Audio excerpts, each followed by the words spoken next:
Rodrigues, né? Deus abençoe, querido. O Jason Merquiades, glória a Deus.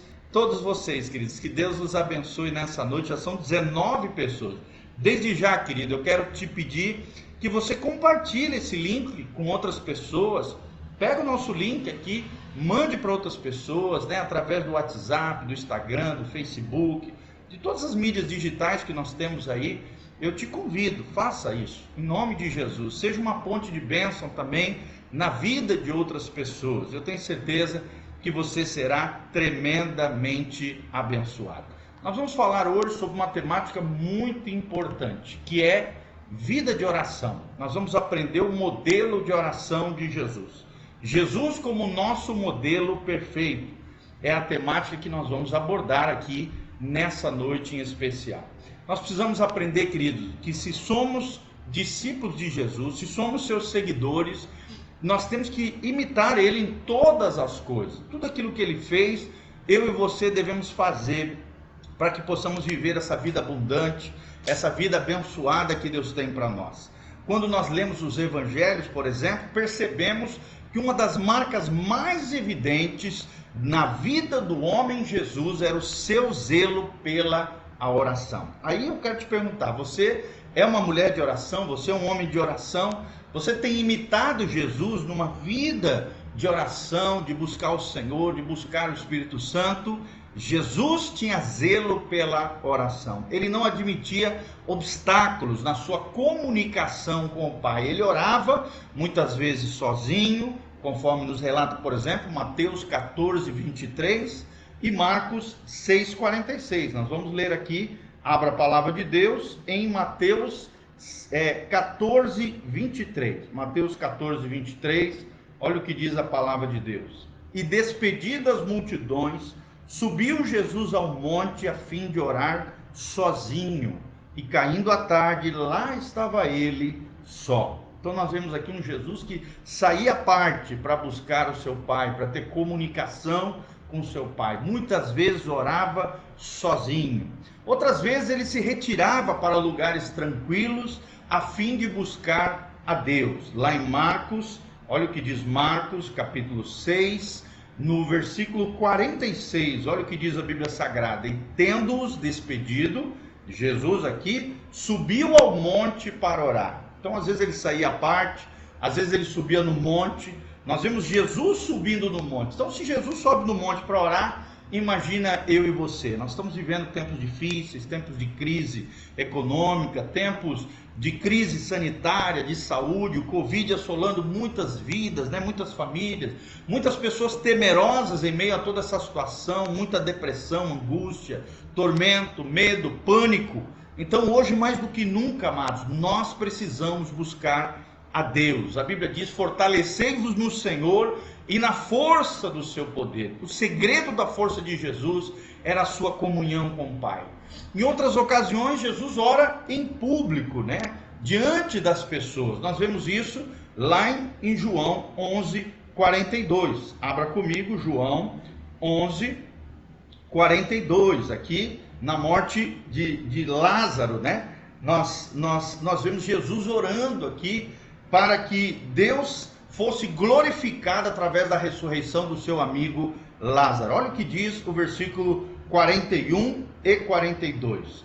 Tiraram então a pedra onde Lázaro estava lá, né, morto já há 4 dias, e Jesus, levantando os olhos ao céu, disse: Pai, graças te dou, porque me ouvistes. Ou seja, Jesus já havia orado muito antes em favor desse grande milagre, o milagre da ressurreição do seu amigo Lázaro. E no 42 ele termina dizendo: aliás, eu sabia que sempre me ouves, mas assim falei por causa da multidão presente, para que creiam que tu me enviaste.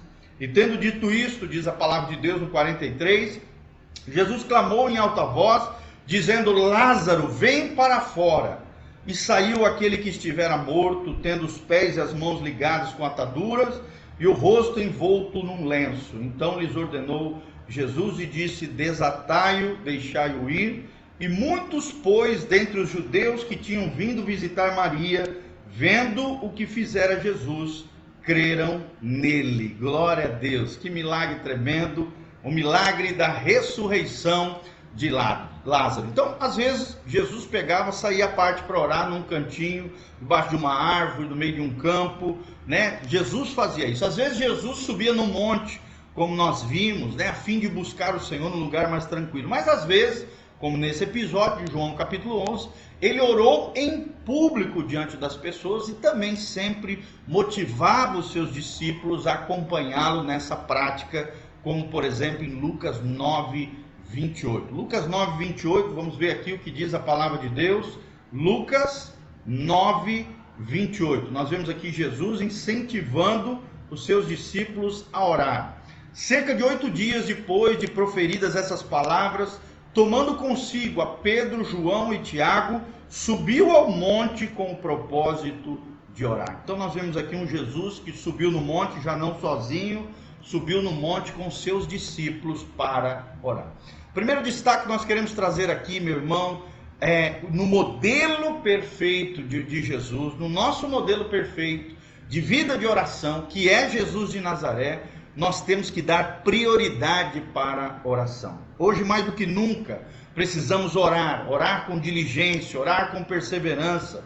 Um dos grandes desafios que eu e você temos que temos que vencer para manter uma vida abundante, né, de oração, é o ativismo dos dias atuais. Hoje as pessoas estão cheias de coisa, menos dedicam tempo para a oração. Não raramente estamos tão ocupados, né, correndo atrás de tantas coisas, que não reservamos um tempo de qualidade para buscarmos o Senhor. É tempo de buscar o Senhor. Isso, porém, é um grande laço, querido, quando você se envolve com muito ativismo, né? As coisas pelas quais corremos tanto fluirão, muito mais, preste atenção, se estivermos na sua presença. Quanto mais você estiver na presença do Senhor, mais as bênçãos de Deus correrão atrás de você. Quanto mais você estiver envolvido no ativismo, mais os embaraços e problemas cercarão a sua vida. Então, nós precisamos buscar o reino de Deus e a sua justiça. E todas as outras coisas vos serão acrescentadas, é o que diz Mateus capítulo 6, 33. Essa é a chave para nós termos as nossas necessidades supridas pelo poder de Deus. Então há um princípio também de prosperidade na palavra de Deus que devemos fazer valer em todas as áreas da nossa vida. Preste atenção. Se damos as primícias ao Senhor, o primeiro tempo, o melhor do nosso dia, todo o restante do nosso dia será abençoado. É o que nós vemos em Romanos 11, 16. Isso serve para a nossa vida financeira, para a nossa vida familiar, para a nossa vida emocional, mas também para o nosso dia a dia, para o nosso tempo, para o desenrolar do nosso dia a dia. Quando estamos dispostos a dedicar o melhor do nosso tempo para buscarmos a face do Senhor, Ele faz render o que sobra do nosso dia para cuidarmos dos nossos próprios afazeres ou responsabilidades, tornando-nos bem-sucedidos em tudo aquilo que fizermos. Olha o que diz o Salmo 128, bem-aventurado o homem que teme ao Senhor e anda nos seus caminhos, ele comerá do fruto do seu trabalho, no versículo 2 do Salmo 128, feliz serás e tudo te irá bem. Então, se buscamos ao Senhor na primícia, nos primeiros momentos do nosso dia, todo o nosso dia vai ser abençoado pelo nosso Deus. Além de termos prioridade para a oração, assim como Jesus tinha e os seus discípulos, e também os pais da igreja, na igreja primitiva, o segundo destaque que nós trazemos aqui, o segundo princípio é deixa as outras coisas do lado de fora. Deixe as outras coisas do lado de fora. Primeiro princípio, priorize a sua vida de oração. Segundo princípio, deixe as outras coisas do lado de fora. O que nós queremos dizer com isso, pastor? Talvez você esteja se perguntando. Jesus ensinou aos seus discípulos a fazerem assim mesmo. Quando a Bíblia Sagrada diz assim: quando orares, entra no teu quarto e fechando a porta, né, atrás de ti, ora ao teu pai que está em secreto. Ora ao teu pai que está em secreto, e o teu pai que vê em secreto te recompensará. Olha que coisa tremenda, gente.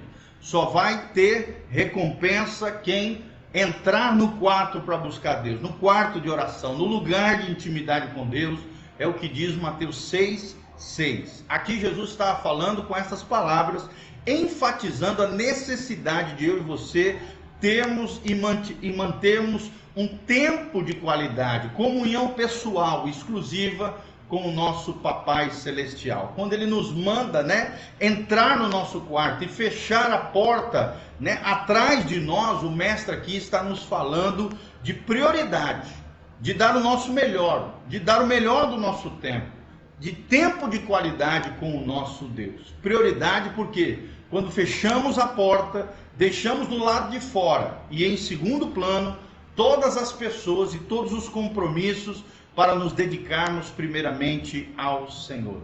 Assim como fez Maria, mesmo debaixo de pressões da sua irmã Marta, que valorizava muito mais o ativismo, o fazer do que o ser, quando ela se reservou ali com o Senhor e esteve aos pés de Jesus, Marta escolheu a melhor parte, é o que disse Jesus em Lucas 10, de 38 a 42. Então, essa qualidade, pelo fato de que fazendo assim, estamos nos separando para oferecer o melhor a Jesus. Será que você tem oferecido o melhor do seu coração, o melhor do seu tempo a Jesus de Nazaré? Será que Deus tem visto em você o melhor seu para Ele? Será que você tem priorizado Jesus em primeiro lugar na sua vida? Então, entre no seu quarto, feche a porta e deixe as coisas para depois, sem interferência de qualquer natureza na sua vida, no seu coração, no seu tempo devocional com Deus. Jesus não apenas ensinou isso, mas trouxe esse modelo, Ele praticou essa verdade e deixou esse exemplo através dos evangelhos. Embora fosse um homem, é claro, muito ocupado, sempre cercado de muitas pessoas, de multidões que lhe sugavam tudo o que podiam, ele era sim absolutamente dedicado ao trabalho que o Pai havia lhe conferido, lhe designado a fazer. É o que diz o Evangelho de João 5,17. Ele não abria mão do seu tempo exclusivo e separado para oração. Separe tempo exclusivo. Separe um tempo devocional para você se fortalecer do Senhor e na força do seu poder. E Jesus era assim, ele não abria mão do seu tempo exclusivo e separado para a oração. Muitas vezes, nós vemos Jesus deixando tudo para trás, se isolando num lugar para buscar a face do Pai, a intimidade com o Pai. Então assim, querido, imagina, se Jesus precisava orar, precisava estar a sós com Deus, ter comunhão com o Pai, imagina nós que não somos Jesus, que não somos o Filho do Homem, que não temos todas essas virtudes e potencialidades que Jesus tem. Então, nós muito mais precisamos orar intensamente, com perseverança, buscarmos a face de Deus. É tempo de buscar o Senhor, querido. É tempo de buscarmos a Deus mais do que nunca na história das nossas vidas. Os seus discípulos aprenderam muito bem essa lição, quando ficaram, por exemplo, sem o Mestre, sem Jesus. Logo após a sua partida, nós vemos os discípulos se dedicando intensamente à oração. Embora também os discípulos, os apóstolos ali estivessem cheios de entusiasmos em anunciar o Evangelho de Jesus e proclamar o Cristo ressurreto em todo lugar, eles ficaram em Jerusalém por várias semanas, apenas orando, esperando o descer do Espírito Santo sobre eles. Depois, quando a igreja explodiu em crescimento, eles se tornaram líderes requisitados por todos os lados.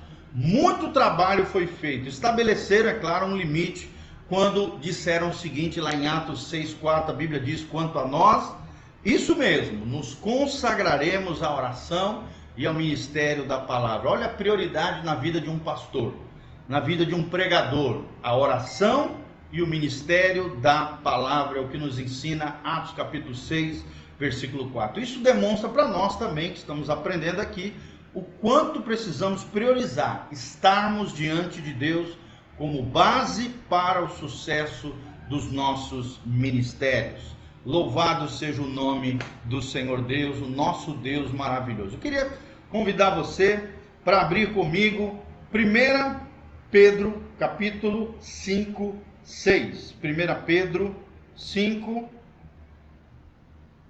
a partir do versículo 6. Vamos ler desde o 5 aqui, a palavra que o Espírito Santo colocou no meu coração para nós encerrarmos este momento. Preste atenção. Aqui, o autor, aqui, o apóstolo Pedro, nos diz o seguinte ensinamento: rogo igualmente aos jovens, sede submisso àqueles que são mais velhos. Aqui está falando daqueles que são mais maduros, aqueles que têm mais experiência, aqueles que são líderes espirituais. Sede submissos, estejam debaixo, obedientes, seguindo os seus conselhos, seguindo as suas orientações. No trato uns com os outros, diz a palavra de Deus, cingivos de toda a humildade. Será que você é uma pessoa humilde? Será que você tem sido humilde com as pessoas ao seu redor? Será que você tem reconhecido as pessoas de autoridade na sua vida, sendo grato, honrando elas, obedecendo as suas palavras, as suas orientações? Você que é filho, né, tem escutado os seus pais, o conselho dos seus pais. Você que é empregado, tem escutado o conselho do seu chefe, obedecido às suas tarefas, né, às suas responsabilidades. Cingivos de toda a humildade é a palavra de Deus para o nosso coração. E ele termina aqui dizendo: porque Deus resiste aos soberbos, orgulhosos, altivos, arrogantes, contudo aos humildes concede a sua graça. Quem quer a graça de Deus aí, receba em nome de Jesus a graça do Senhor sobre a tua vida, querido. Receba a graça do Senhor sobre a tua vida em nome de Jesus. Louvado seja o nosso Deus maravilhoso, esse Deus tremendo, poderoso, aquele que fez os céus e a terra, tem graça para derramar sobre a tua vida, meu irmão. Pode ter certeza, Deus tem graça, Deus tem glória para derramar sobre você. Creia nisso em nome de Jesus. Se você precisa de força, de graça da parte do Senhor, receba essa graça em nome de Jesus. Receba a graça do Senhor, receba a bênção de Deus sobre a sua vida, força, poder, unção, graça de Deus sobre a tua vida nessa noite, em nome de Jesus. Graça sobre graça, glória sobre graça, sobre glória, receba no nome de Jesus nessa noite. Louvado seja o nome do nosso Deus. Mas como é que a gente vai receber essa graça? Somente se formos humildes. No versículo 6 ele continua falando sobre a humildade, dizendo: humilhai-vos, portanto, sob a poderosa mão de Deus. Quando aqui o autor, né, Pedro, aqui o apóstolo Pedro fala humilhai-vos, ele não está falando para a gente fazer coisas vergonhosas, coisas que nos desonrem, né, cair no chão, na frente das pessoas, né, nos desonrando. Não, ele está dizendo para nós buscarmos a Deus com humildade, com quebrantamento, com humilhação, com uma atitude humilde, reconhecendo a nossa pobreza de espírito e reconhecendo a graça e a glória do Senhor sobre nós.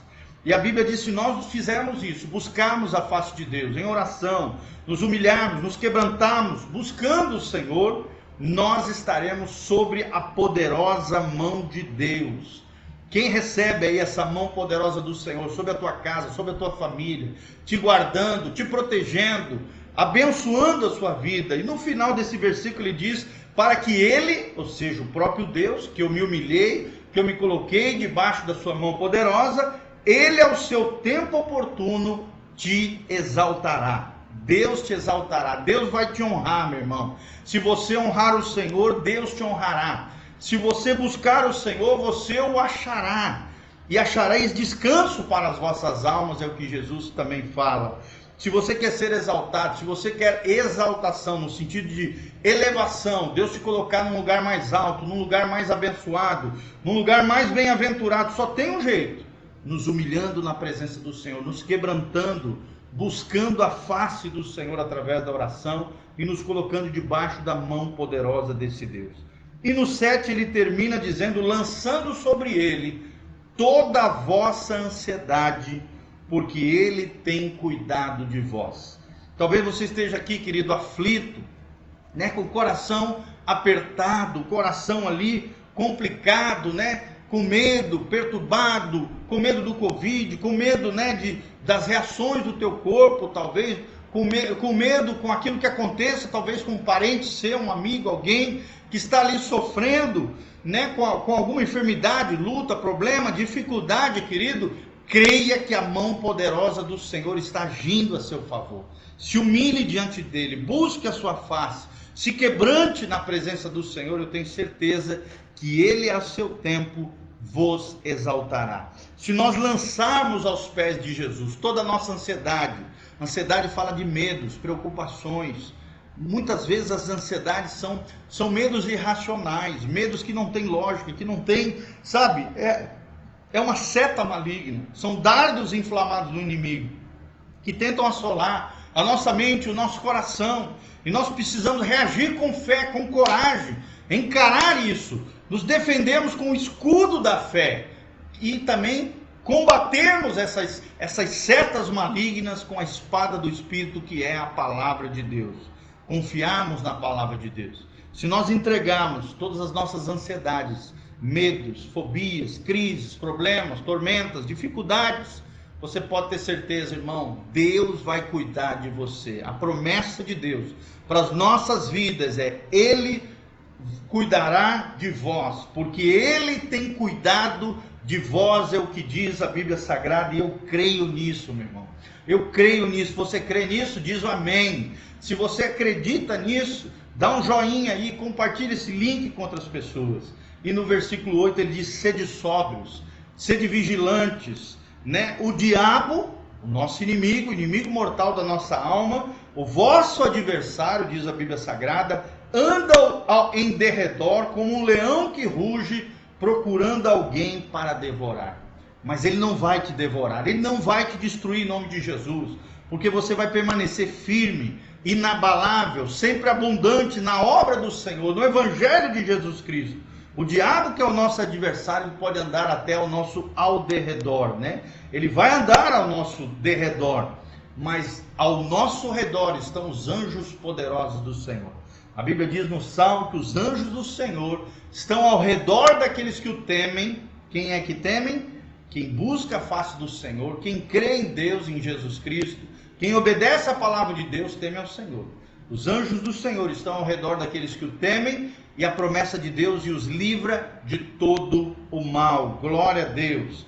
Satanás, né? Ele faz barulho mesmo, ele faz um auê. Ele é como um leão que ruge, sopra no nosso ouvido, na nossa mente, tenta assolar o nosso coração, tenta provocar ansiedade, medo, tormento, perturbação, mas ele vai ser derrotado em nome de Jesus. Ele não vai te devorar. Ele procura alguém para devorar, mas não vai devorar em nome de Jesus. Porque qual é o segredo? É o versículo 9 aqui. O autor, 1 Pedro, capítulo 5, 9, diz: resisti-lhe firmes na fé. Meu irmão, fica firme na fé, fica firme no Evangelho, fica firme na palavra, fique firme no Senhor, resista ao diabo, fique firme na sua fé, certo também de que os sofrimentos iguais aos vossos estão se cumprindo na vossa irmandade espalhada pelo mundo. Muitas vezes o diabo quer que você pense que é só você que está sofrendo, que só você está passando por tribulação, que só você está passando por provação, meu irmão. Não, pelo contrário, os demais cristãos espalhados ao redor do mundo também sofrem, também passam por necessidade, por dificuldade, por luta, por problema, por medos, por situações diversas, situações crônicas. Mas a Bíblia Sagrada, se nós construirmos a nossa casa sobre a rocha, por isso o nome do nosso ministério é Casa na Rocha. Se nós construirmos a nossa casa, a nossa vida espiritual, a nossa fé, os nossos sonhos, nossos planos, os nossos projetos, sobre a rocha que é Jesus de Nazaré, podem vir ventos, tempestades, ventanias, problemas, marés diversas, ondas daqui e dali, meu irmão, nós vamos permanecer firmes e fortes no Senhor. Você não está sozinho, nós estamos com você, meu irmão, nós estamos orando por você. Deus vai fazer a obra, Ele é o seu tempo. Se você se humilhar debaixo dessa poderosa mão do Senhor, Ele é o seu tempo, te exaltará, te honrará, te dará vitória, te dará, te dará o triunfo sobre todas as mazelas, lutas, dificuldades, crises e problemas, em nome de Jesus. Pode ter certeza, querido, Deus vai fazer coisas incríveis na sua vida, se você crê nessa palavra. Resista ao diabo, resista às setas malignas, Resista aos pensamentos negativos, pensamentos de derrota, pensamentos de destruição. Resista a tudo isso. Paulo diz que nós temos que levar o nosso pensamento cativo à obediência de Jesus Cristo. Sabe, se você estiver aflito nos seus pensamentos, faça como eu coloco a mão na cabeça e digo: eu resisto a todo pensamento negativo, pensamento de derrota, de destruição, de aflição, de medo, de perturbação. Eu declaro todo pensamento cativo à obediência de Jesus Cristo. Eu levo cativo a obediência de Jesus Cristo. E eu declaro sobre a minha mente, sobre a tua mente, meu irmão, a mente de Cristo. A mente de Cristo não é derrotista, não é fracassada, não é negativista, não é pessimista, não, irmão. É otimista, é cheia de fé, é cheia de graça, de glória, é uma mente vencedora, é uma mente abundante, é uma mente abençoada. Pode ter certeza, Deus vai fazer coisas tremendas. E para terminar, ora o Deus de toda graça, que em Cristo vos chamou à sua eterna glória, depois de terdes sofrido por um pouco. Olha só, irmãos, o nosso sofrimento, a nossa luta, a nossa dificuldade não vai perdurar para sempre. Não vai durar para sempre, não. Depois de terdes sofrido um pouco, Ele mesmo, ou seja, o próprio Deus, que eu me humilhei debaixo da sua mão poderosa, Ele mesmo vos há de aperfeiçoar, firmar, fortificar e fundamentar. Olha que coisa tremenda essas 4 palavras. Através das tribulações, das provações, das dificuldades, das crises, dos problemas, das dores, do sofrimento, Deus vai nos aperfeiçoando.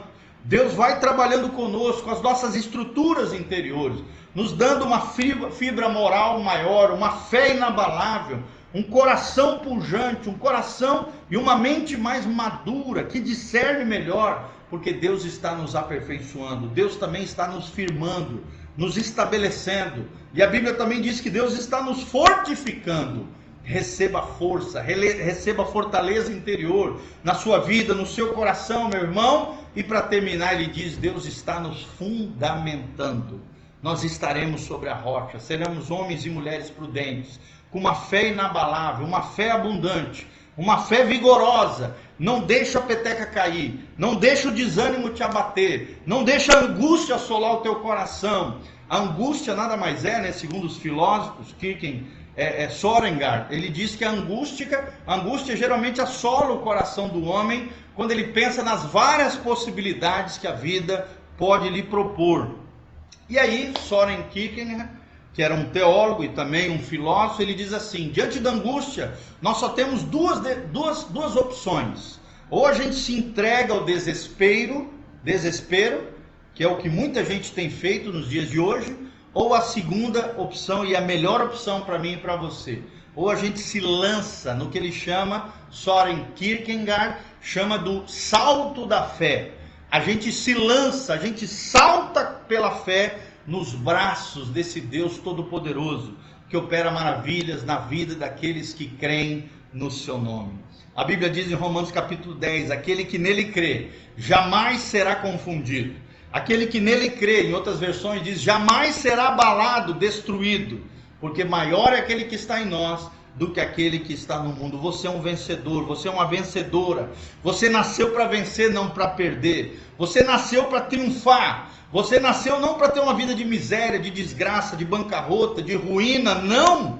Você nasceu para ser uma bênção, para viver para a glória de Deus, para cumprir o chamado de Deus, para cumprir o propósito que Deus tem para a sua vida. Eu tenho certeza que você será tremendamente abençoado em nome de Jesus. Então resista firme, através da fé, a toda seta maligna, a toda cilada, todo dardo inflamado de Satanás, com o escudo da fé, com a espada do Espírito, através da palavra profética, declare a sua vitória, a sua vida abençoada, em nome de Jesus, e viva como nós aprendemos hoje, o estilo de vida de Jesus, um estilo de intimidade com Deus, alguém que saia à parte para orar, para dedicar tempo com o Senhor. Te fortaleça no Senhor e na força do seu poder, aprendendo esses 2 grandes princípios que nós aprendemos hoje. Primeiro, priorize a sua intimidade com Deus, priorize a sua vida de oração, assim como Jesus fazia. Dizem os especialistas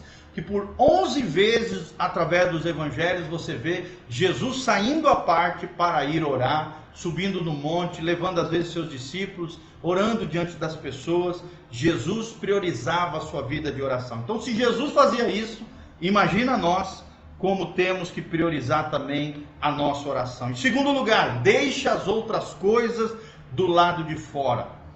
Entra no teu quarto, no teu lugar de intimidade com Deus, fecha a porta, deixa os problemas para trás e busque, priorize um tempo de qualidade com o Senhor, lendo a Bíblia, adorando a Deus, jejuando, orando sem cessar em todo o tempo, buscando a face do Senhor. É tempo de buscarmos a Deus. Se você se humilhar debaixo da poderosa mão de Deus, Ele, ao seu tempo, te exaltará, você triunfará, você será abençoado e vai ser mais do que vencedor em Cristo Jesus, o nosso Senhor. Tá bom, querido? Eu quero deixar essa palavra para o seu coração. Também, desde já, se você quiser semear na nossa vida, no nosso ministério, entre no nosso site, pastorgiovanni.com. O nosso site, pastorgiovanni.com, lá você tem como semear. Se o Espírito Santo tocar no teu coração através dessa palavra e você quiser abençoar nossa vida, o nosso ministério pastoral, missionário, cuidado de vidas, família, levantamento de uma nova igreja chamada Igreja Casa na Rocha, todos os domingos às 10 horas, lá no site tem o endereço certinho do nosso culto. Também tem os links para que você possa entrar em contato conosco, cursos online, material em áudio, vídeo, artigos para você ler, tudo isso no site pastorgiovanni.com. Eu tenho certeza que você será tremendamente abençoado. Se você semear com alegria no coração, você vai colher com muito júbilo, bênção e prosperidade do Senhor, porque maior é aquele que está em nós do que aquele que está no mundo. As janelas do céu estarão abertas sobre a sua vida, como diz Malaquias, e Deus derramará chuva de bênçãos e prosperidade sobre você, sobre a tua casa, sobre a sua família. Coloca a mão no seu coração, pastor Giovanni quer orar por você. Pai, no nome de Jesus, nós queremos orar em favor dos nossos amados irmãos que estão online conosco, a Marlene Zanquete, a Miquela Merquiades, a Leia Mascarenhas, a Ana Rosa, o Rildo Almeida, o Albert Oliveira e a Érica lá em Cianorte, queridos, a Elizabeth Souza, o Jason Merquiades, meu cunhado, todos eles, ó Deus, a Maria José Isidoro, o Giovanni Campos, a Aguinalda Maceda, a Sueli França, ó Deus, o Rodrigo Estrucha, Pai, todos esses amados irmãos preciosos, o Oswaldo Brita, a Fernanda Gregório de Souza, Pai, que Deus abençoe cada um desses irmãos nas suas necessidades, nos seus problemas, que o Senhor seja a resposta. Envie os teus anjos a trabalhar a favor dos seus filhos, trazendo bênçãos, milagres, sinais, prodígios e maravilhas. Cura os enfermos, sara os feridos. Ó Deus, repara todas as coisas, restaura todas as coisas com teu poder e manifesta a tua glória, a tua unção, o teu poder, as tuas maravilhas a favor dos teus filhos. É o que nós te pedimos de todo o coração, para o louvor e glória do teu nome.